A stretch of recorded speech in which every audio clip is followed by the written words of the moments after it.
This is In Demand, Scotland's biggest evening show. Let's hear it.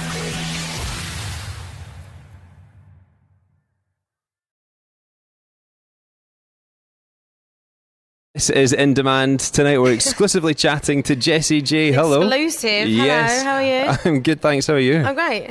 Nice hotel we're in. It is a nice hotel. Yeah, Are you nice. staying here? No, I'm staying in the cheaper one up the road, obviously. That's the way we roll. I'm only been here for 4 hours, so I think it was like £40 or something. Well, do you know, I got handed your bill.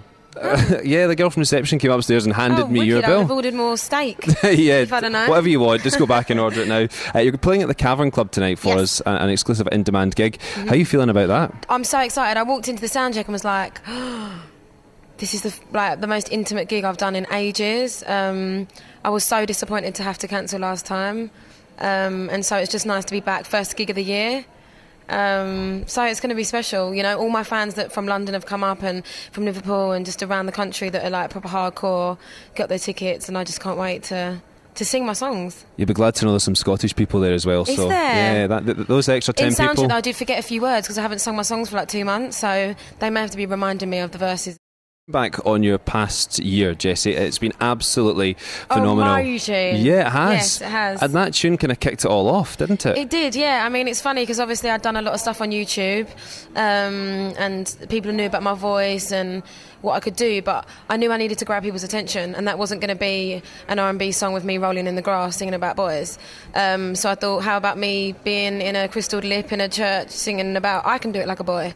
And I think it just got people's attention, and it was that Marmite song. It was the Marmite moment of I love her, I hate her.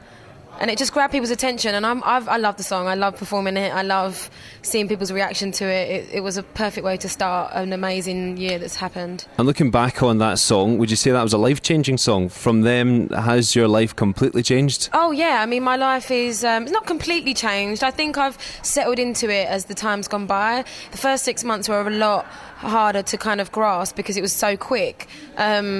But now I feel a lot more comfortable in the kind of the movement, like how quick everything moves. And even like in the last few weeks, like having #1 6 weeks before release, being nominated for 3 Brit Awards, going top 10 in America, having the reaction of Domino around the world, just it's been epic. Like it's just, but I feel like I'm ready for it more than I was before. So you're starting 2012 pretty much the way you started 2011. Yeah, you always have to start. I always say every year you have to do a little better, and you have to learn a little more, and you have to hustle a little harder. So that's the things I'm going to be doing this year. And around about this time last year, you scooped the BBC Sound Poll Award, the Brits Critics' Choice Award. Yeah. When you win awards like that so early on in your career, does it take a bit of time to get your kind of head around that as well? Yeah, because it's like going to school and then getting like a good grade really fast. And I suppose I say that, but in the sense of I'd been hustling so hard in the industry for like 6 years, and that was kind of like a pat on the back for people to notice. And I think obviously them giving me those awards so early on enabled my fans to discover me, which meant lent to price tag going #1 and then standing at the Brits getting an award. It was just like insane. I look back at it and I'm just like, oh my life. And look at it, like what I just mentioned, starting 2012 almost with history repeating itself, but on an even bigger scale. Yeah, I mean, I never ever expect, I never presume, and I always work hard. That's the motto I live by. And, you know, I enjoy my life so much. I enjoy being with my family, my friends, my fans, on stage, doing interviews. I love it. I love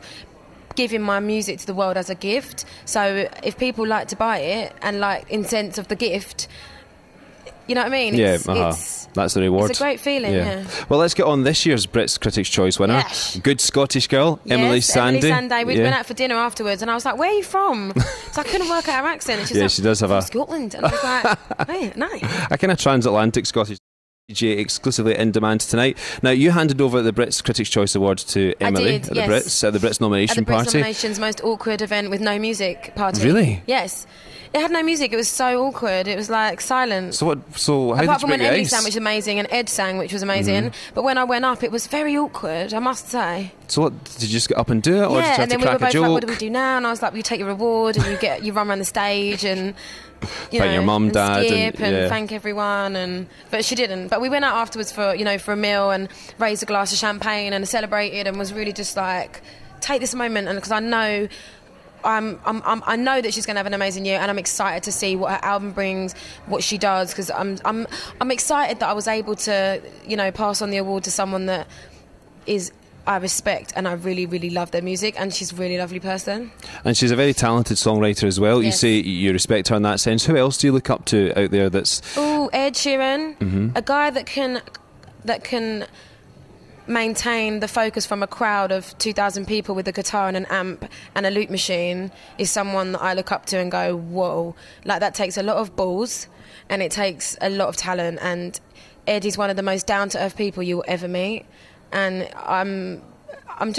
I'm very inspired by him at the moment. I went to see him recently at Brixton Academy, and I just sat there in awe of him the whole time, and I'm so excited for us to get in the studio together.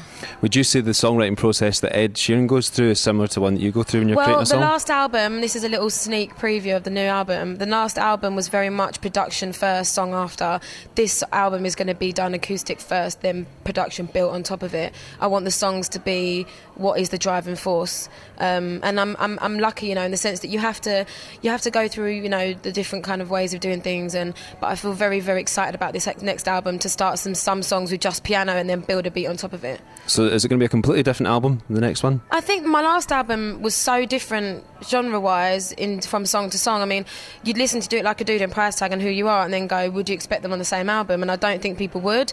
That's what I love to do, and that's what the next album will be. It will be an array of different genres, all kind of sewed in with pop, but done a lot better. That's what I want. Well, looking forward.